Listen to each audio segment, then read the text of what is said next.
Here we go. This is the basics of laning with Underlord. So what you're going to do is take your Q first. Your Q is Firestorm.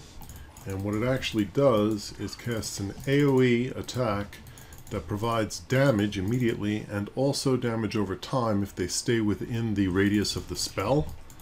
Importantly, you'll notice the damage also does max HP burn damage of 1% up to 4% at 4th level.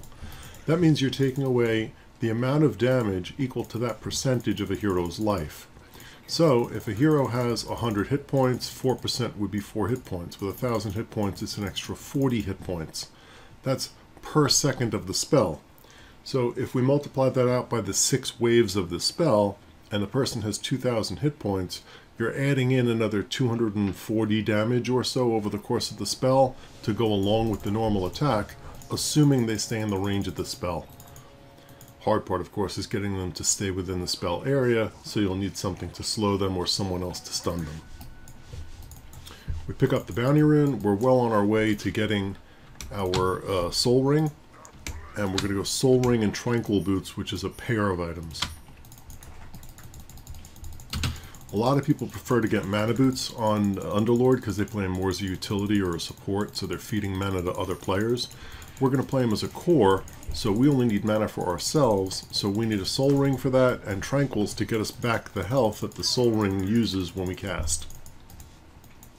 I'm going to hide here in the trees, wait for these to get low, and then hit them and hope that we're going to get a last hit that way, come in toward the end, and try to last hit the others. We are not a strong laner until level 2. We get a lot stronger at level 2.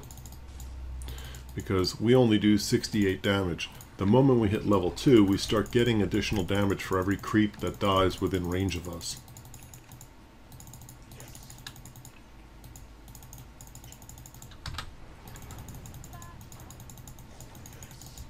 We're ruining Luna's ability to last hit by zoning her with our attack. They're going to go on me. Here comes the stun. They can't really follow it up.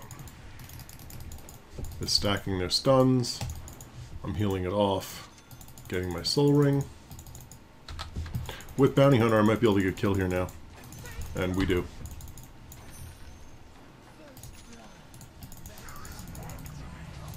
Now we finally got into level 2. We don't have the speed or damage to get a kill there, so we're going to go back to laning and pick up a couple last hits.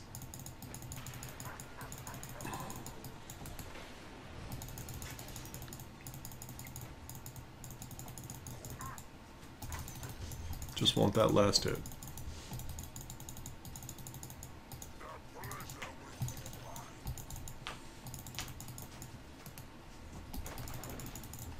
Now we're going to drop a lane ward down so we have much better vision than they do.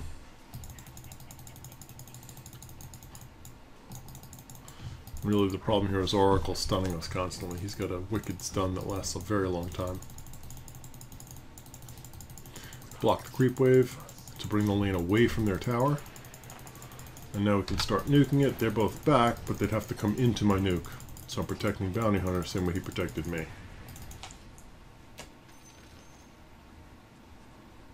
They've now expended their spells, and I can get in for some last hits. This is dangerous. They may have me here. And they do. It's not a big deal to die this early in the game. A lot of people panic because they get an early death. It really doesn't hurt you all that much.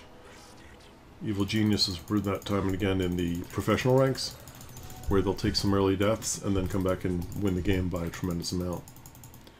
I'm actually picking up the bounty runes, and so that death cost me nothing because the bounty runes were worth more than the wave of experience and gold that I would have gotten. Now the lane's pushing, we're going to let it come to me. And then we're just going to try to pop out for the last hits. And to deny the last hits. Not doing a great job with it that round. Gotta deny. Still last hitting. The big thing here is that we're actually gaining an advantage over time. We're level 3, so are they, except once I get 3 points into my queue, we pretty much own this lane. They won't be able to do anything about it.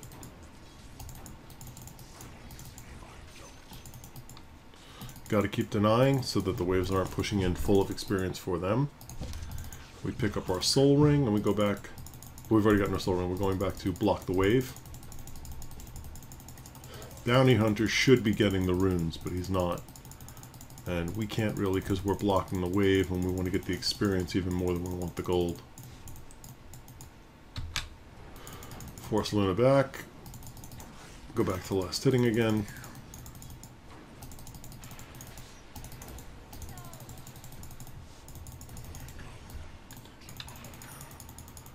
Now the wave is truly pushed in. We're actually going to run and go get the bounty runes. If they don't.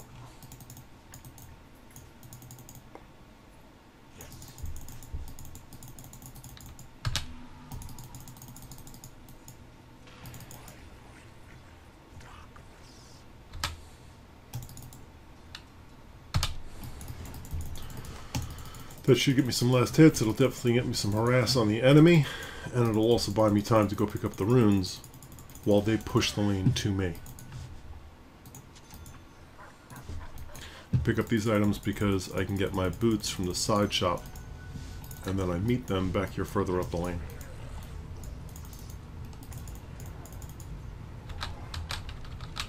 Just in time to nuke the wave again.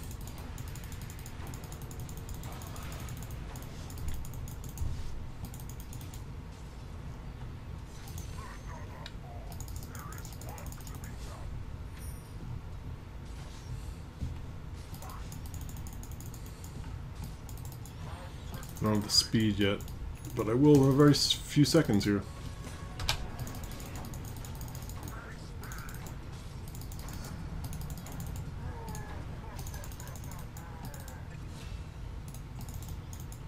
We're 50 gold short.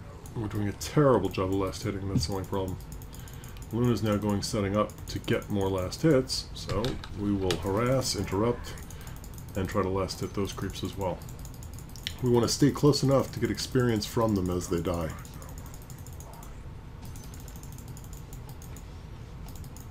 Now our creeps are hitting their tower, and that buys us the time to go pick up our boots.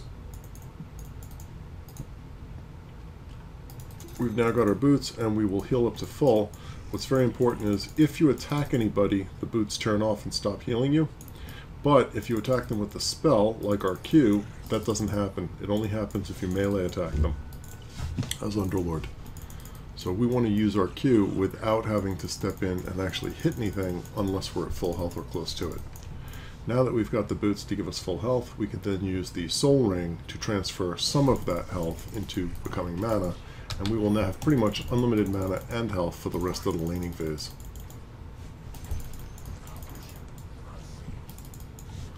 Want to back off to avoid taking tower hits.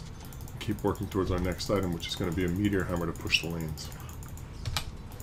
Once again, Luna's being zoned out by the spells, and we can just sit here and last hit.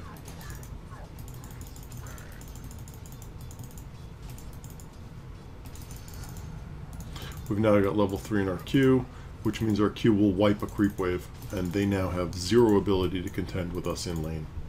Unless they want to bring 3 or 4 heroes at a time. They did bring Bane top, so they are committing more heroes to the top. We'll just back off a little bit. We've got the mana, so we'll nuke the creep wave. Stay out of tower range, and try to stay within experience range.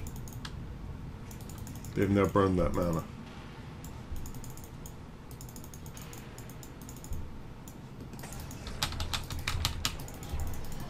We're now harassing, and they're rotating in someone else to help. So we're forcing them from all over the map to show up to fight, which is giving a big advantage to the people in our other lanes.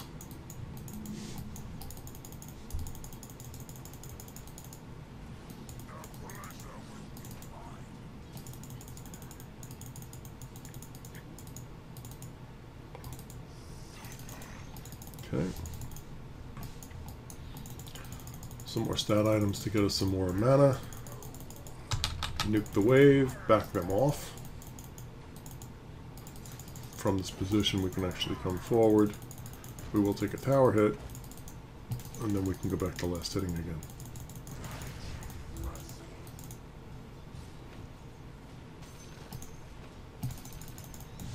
They're trying very hard to bring us low, but as soon as we back off, our tranquil boots will kick in once we're out of their range, and we'll just start recovering our health again.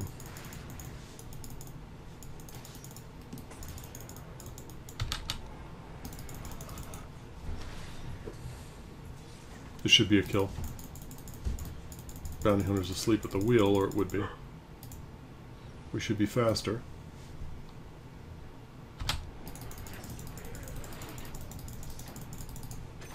And it is enough.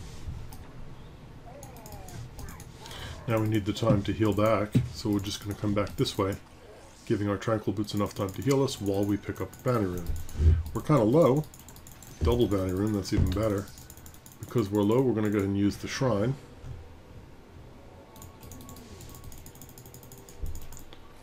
Then we're going to come forward, back into the lane, and we're going to nuke the wave just in time to pick up the experience from this as well.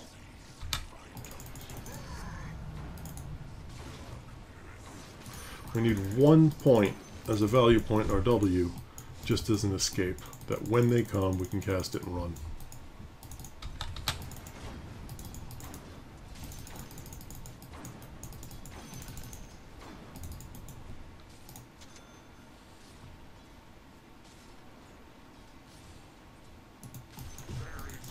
Back out, just to pick up some scrolls.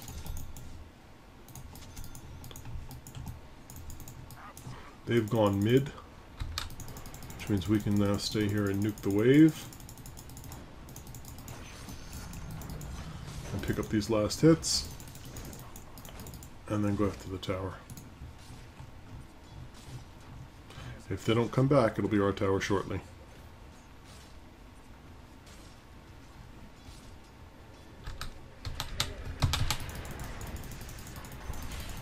Tower's down. We root them and do a substantial amount of damage to them. Now we're just waiting for more mana.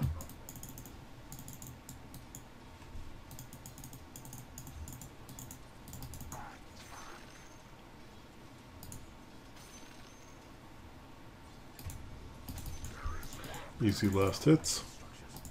Another wave is going to show up in a second. And so we'll take this one as well.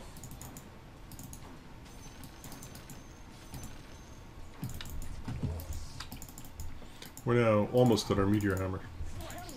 And if they leave us alone up here, the next wave will do it.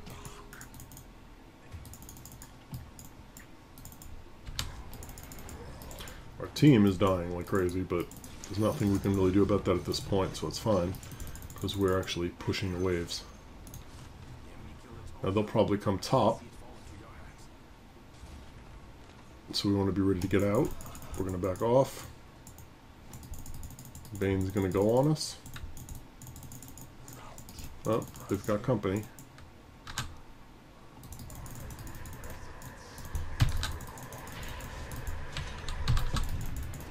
That was a bad misclick. Rather than getting out, we're going to die. What we should have done is teleported back to the house.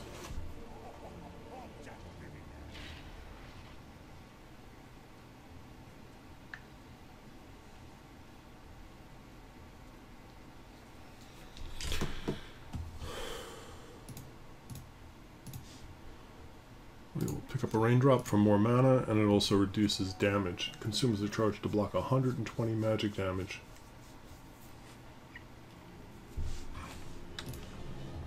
Basically reducing most damage to about 50.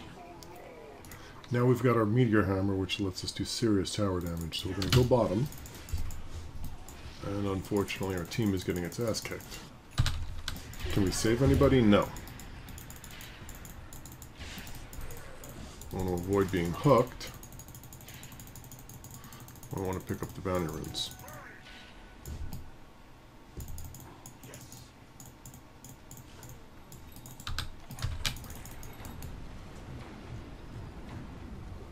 That hits, he's dead. It's an easy kill while he's basically AFK looking at a shop. Team's gone bottom, so we're going to go mid and push. We should have a relatively clear lane to do that.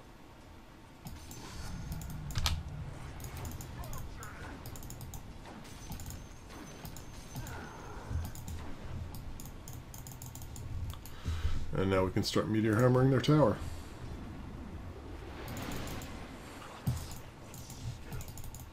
They're going to come to defend.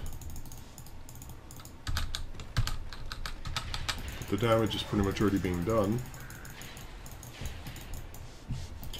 Now look at their stun off, but they're too far away to follow it up with much of anything. And they've all had to come here now. That then frees me up to go bottom.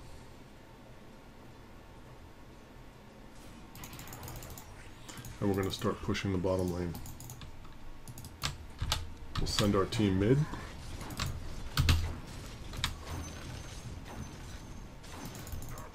While we keep pushing bottom.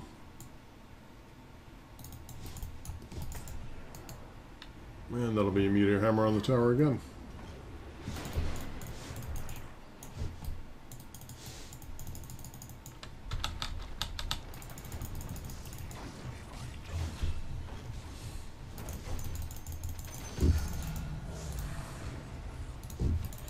Pick up some extra movement speed. That's the only really situational choice on Underlord. Whether you go for movement speed or the additional firestorm damage really does come down to who your opponents are, how well they play, and so on. You've got to kind of match it off of that. Everything else is pretty straightforward.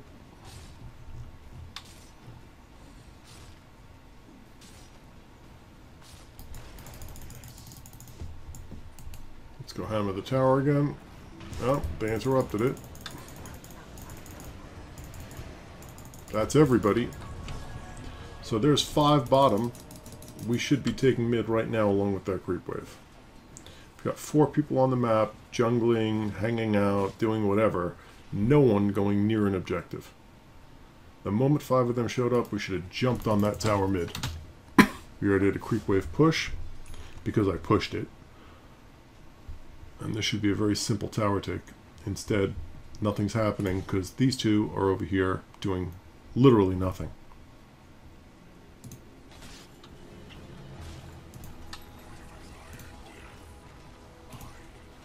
We're going to go defend bottom.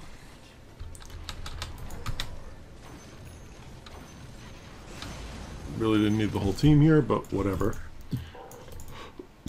And now we can use these numbers to go take bottom.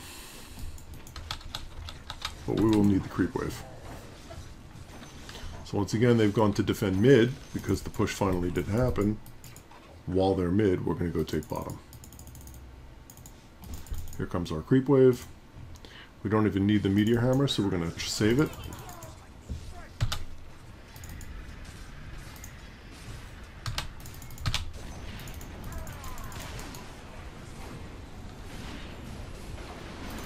Yep, just stand there.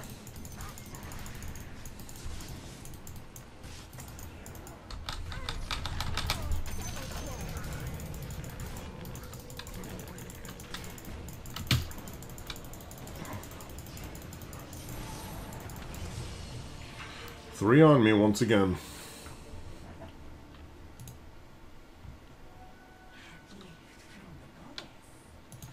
We're going to buy back and go top. In doing so, we're going to attempt to take top tower. Used to be a huge disadvantage to buying back. Now there really isn't. You can get the money back almost right away. Late game, you don't want to do it because you want to save your buyback in case it's needed to defend your base and so on. Our high ground's in absolutely no danger of even being attacked, let alone taken. So there's very little reason not to buy back because I'm going to earn back the money from the buyback faster than the buyback would have come. Than the regular non-buyback death would have come.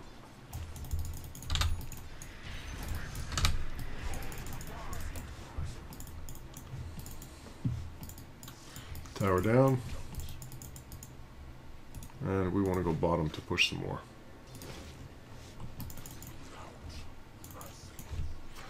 We don't have any speed is really one of the things that's hurting us. So instead of speeding ourselves up, we can slow them down. But we really might consider getting like a Yules this game just for the run speed.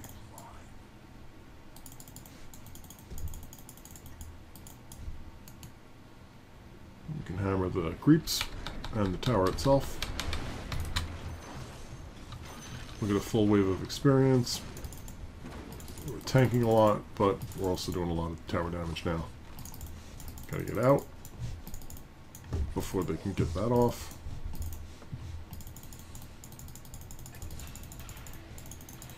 You got his stun, that's gonna suck.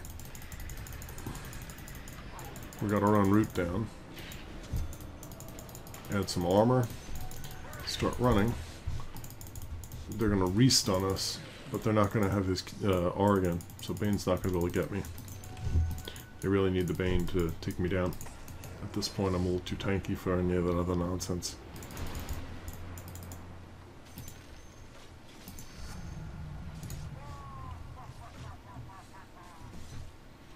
PA is here to farm the bottom, so we'll let him have that. We'll clear this out. It's actually stacked, which is nice, because it's usually not much experience. I can just queue the entire thing. Pick up the bounty rune again, and now we've got to go heal up. Now we're going to spend our money on a recipe, and bank on the fact that we're going to be able to farm the remaining item for the recipe very quickly. So from here we're going to go hit these. And this will get them out of their parent form into their child form. Once they're all in child form, then we'll nuke that wave and get all the money and gold rather quickly.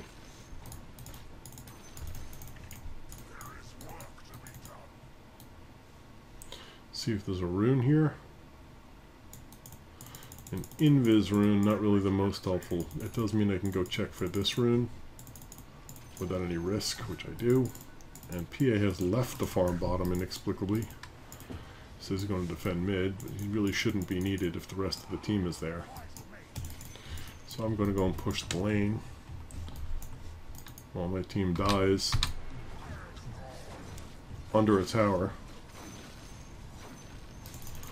And then we'll try to trade a T2 for a T1.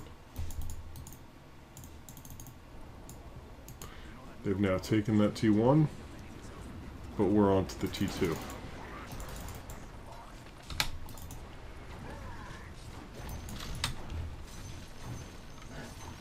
PA's cutting the wave, I guess. It's really not a great play. We're going to keep pushing forward here. And unless someone comes back, we're just going to keep hitting into their T3. We'll fortify the T2. We need to stop the Luna from being able to nuke us. We've nuked the wave, and we now did farm up enough gold to get that that Shiva's guard that we talked about earlier. Also pick up the bounty runes again. And our wave is doing some significant damage to their tower. The only bad part of that whole thing is that Luna is able to farm the creep wave.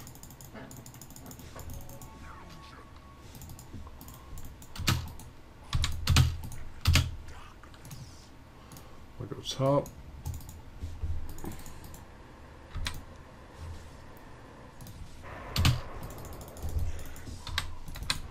Defend the tower, pick up the money.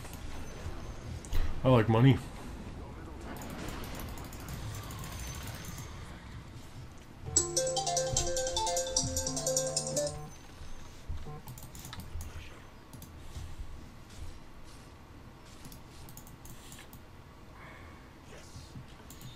Now I'm picking up the runes on the other side. They're pushing for bottom T1, which they're probably going to get. And I'm going to push for their T3 top.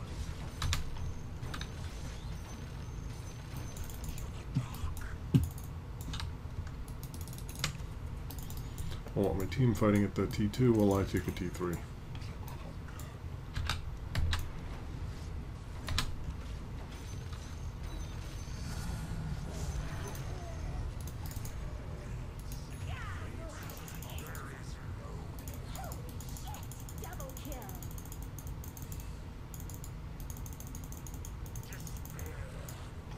Creep wave is taking too long to get here.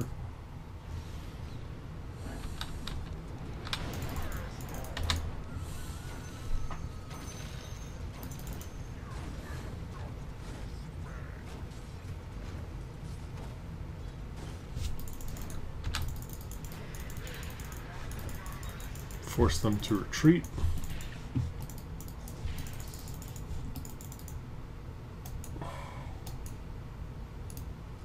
They did get the T2. We took a chunk out of the T3.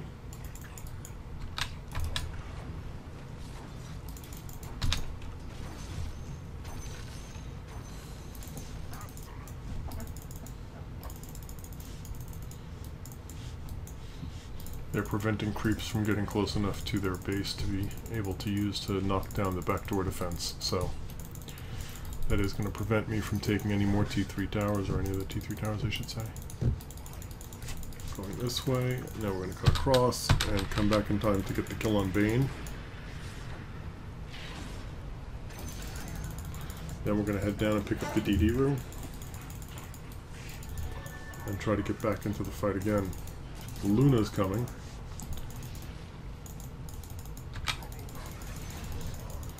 But we've gotten 2 kills now.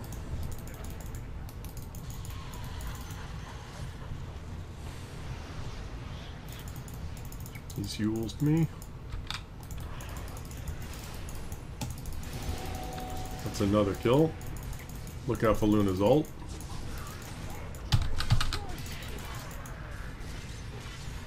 We've managed to prevent Luna from really doing much in the fight. Our route is perfect. We're now able to push for towers. Our team starts backing off again completely inexplicably. There's only 2 guys up.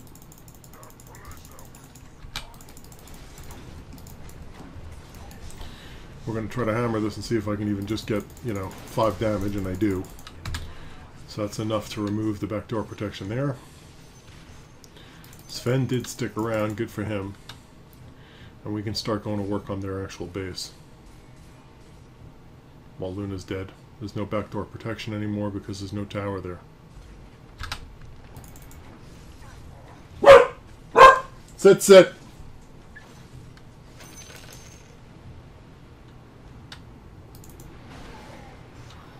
This is why Meteor Hammer is such a great item.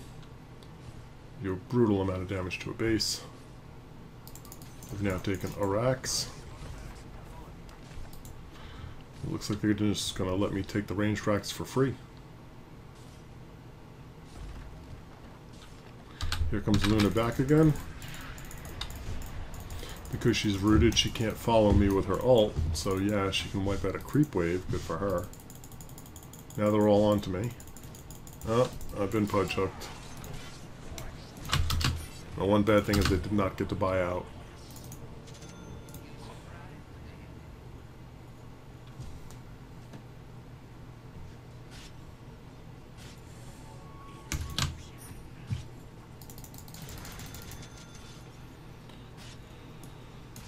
Okay.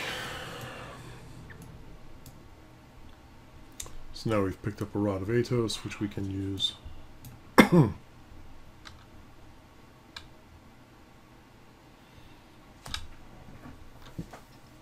can stun Luna with it so that she can't get into the fight, which is really what you're trying to do, is keep Luna from ulting the whole fight.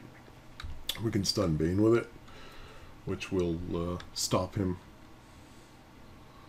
from his positional play. They have a lot of positional players, and by stunning you can force them to not be able to get the position that they're hoping for.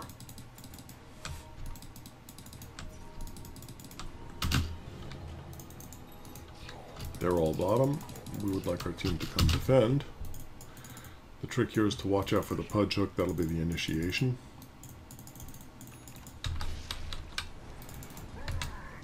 Looks like they've already pretty much backed off.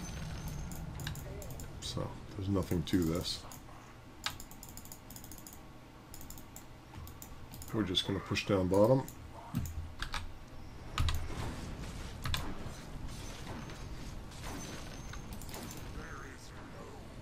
And we really want to get toward having a heart at this point.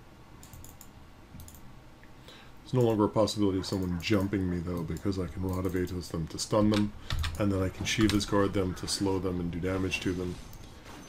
And it just becomes very hard for them to burst me down. My team, on the other hand, not so much.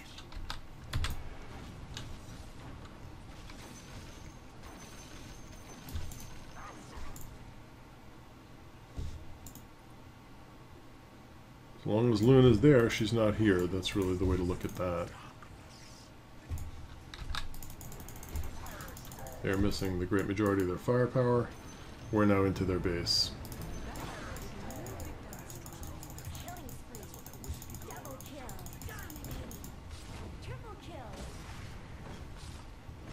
They are coming back, albeit slowly.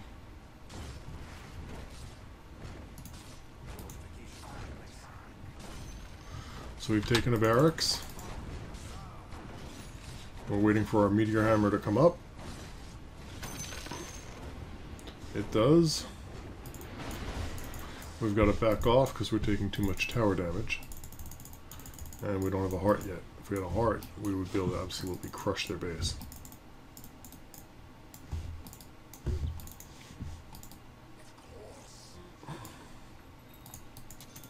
Now we got us some more hit points.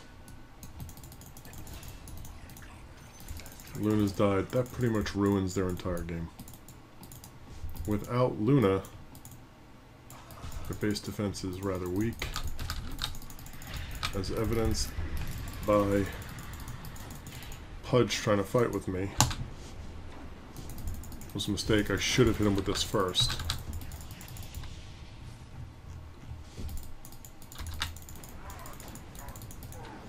He's really not a danger to me at this point. There's just not much he can do to me.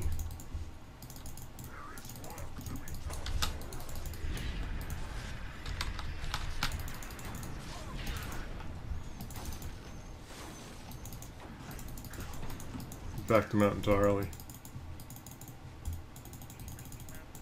And that'll cost him his tower. I'll then meteor hammer his racks. Here comes the Luna again to defend.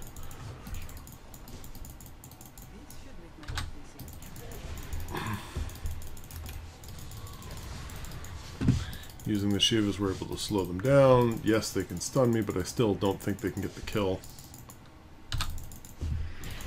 They've both been rooted.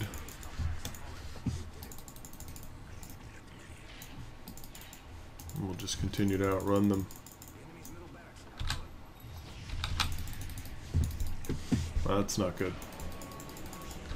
Now my team should be absolutely owning. They should all be up there. And they're not.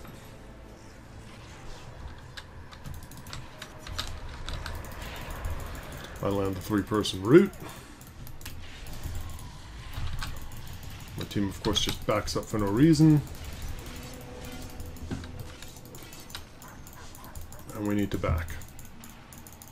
Because I have 3 people on my team jungling.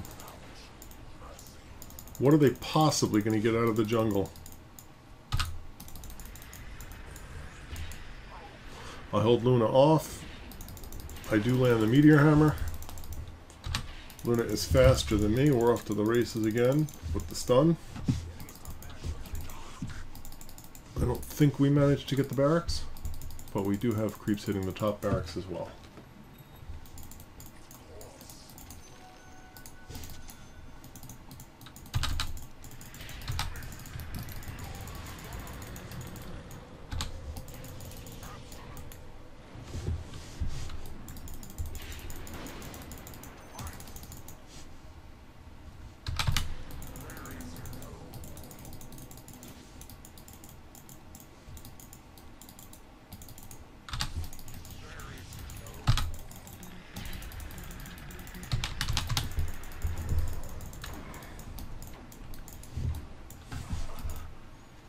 That was not effective. If anyone on my team came to help, we would have killed him. But my team has, well, you guessed it, decided to jungle once again. Now they're coming to defend. So we will need to get out of here. And we can do so by teleporting to the top wave. We'll tell our team that they should be pushing forward. And we'll be clearing top at the same time, while all of the enemies have now been lured bottom.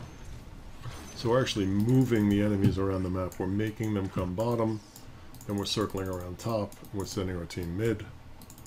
But our team is non-responsive. There's the root.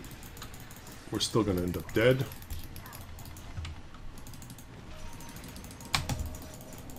And our team still hasn't managed to make it to the mid-racks. Just shuffling along.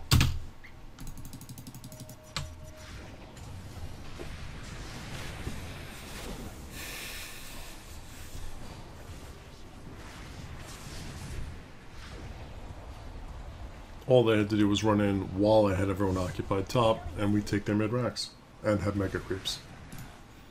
Instead, they slowly meander their way up there, pointlessly.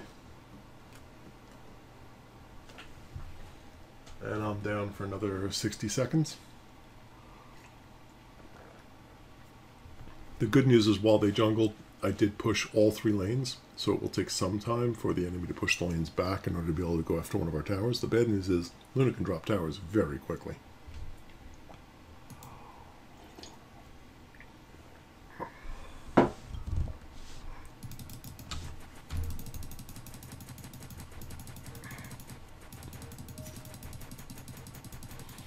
The way to do this is to kill the creeps, not the heroes, because if you kill the creeps, we get backdoor protection again. But they're doing neither. They're just going to stand around. PA jumps in being only level 12. Pudge gets saved by Oracle. And the team is just being evaporated right under our own T4 towers.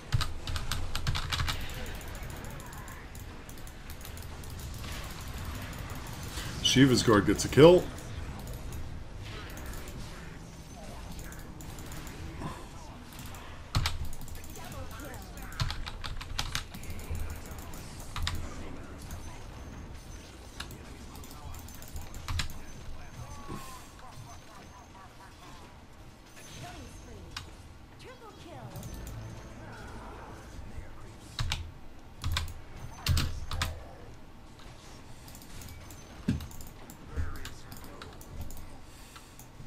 Creeps are doing a much better job of attacking the enemy base than the heroes are. And they've stopped defending inexplicably.